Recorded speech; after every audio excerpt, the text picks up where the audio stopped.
If you've changed a tire size or gear ratio on your 1994 to 2010 Mustang and don't have or want a handheld tuner, the Ford Performance Speedometer Recalibration Tool will be the next best way to correct that speedo on your SN95 or early S197.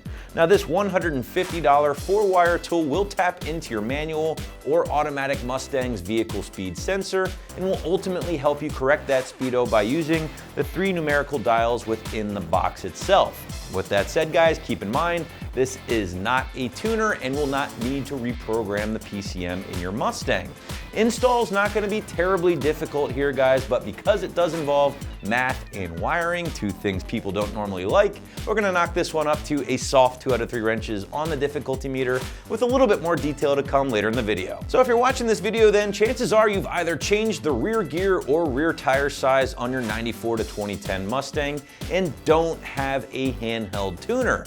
Now, if you do have one of those tuners, then you can save your money on this product, as most aftermarket handheld devices will have the ability to alter gear ratio and tire size independent of one another.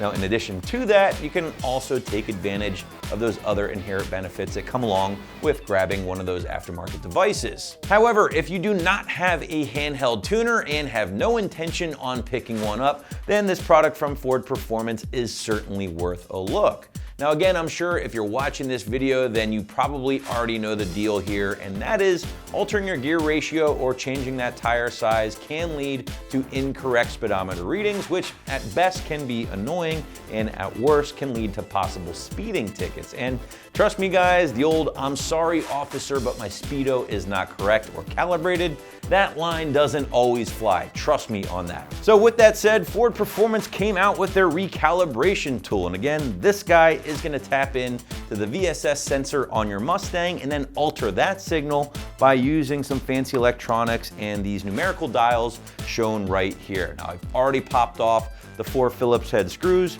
to show you guys the dials themselves. They are numbered, and these are what you're gonna be tweaking to get everything set up correctly. Now Ford does give you 3 different equations for determining what these numbers should be set to. First and foremost, you're gonna wanna divide your old gear ratio by your new gear ratio and then use that number to set your dials up. For instance, if you had a 327 and you upgraded to a 373, divide those 2 numbers, which would give you roughly 0.87 and some change that you'd round up to 0.88. You're gonna set that dial to 088 and that's pretty much it. Now the same goes for tire size. You're gonna wanna divide the old tire diameter with the new diameter, and that number or the difference would be the 3-number formula that you'd set this box to.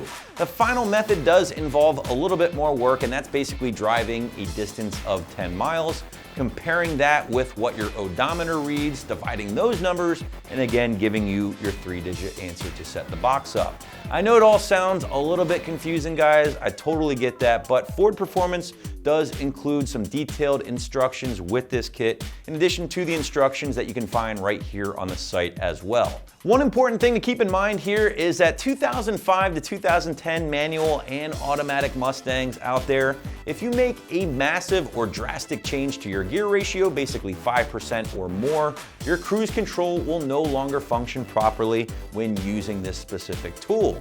So 355 to a 373, you're gonna be good, but if you go from like a 327 to a 410, for instance, well, it's gonna be a little too much for Ford's calibration tool to handle, and at that point, you need to look into a handheld tuning device to make the proper or necessary changes. But let's quickly graze over the installation. Again, this one will involve splicing those 4 wires we've already talked about into your VSS sensor, and again, you can find those wires and directions in the package in addition to on the site here. I did go soft 2 out of 3 wrenches on the difficulty meter because, let's face it, wiring isn't everybody's favorite thing, in addition to factoring in that math or those equations to get your speedo dialed in just right.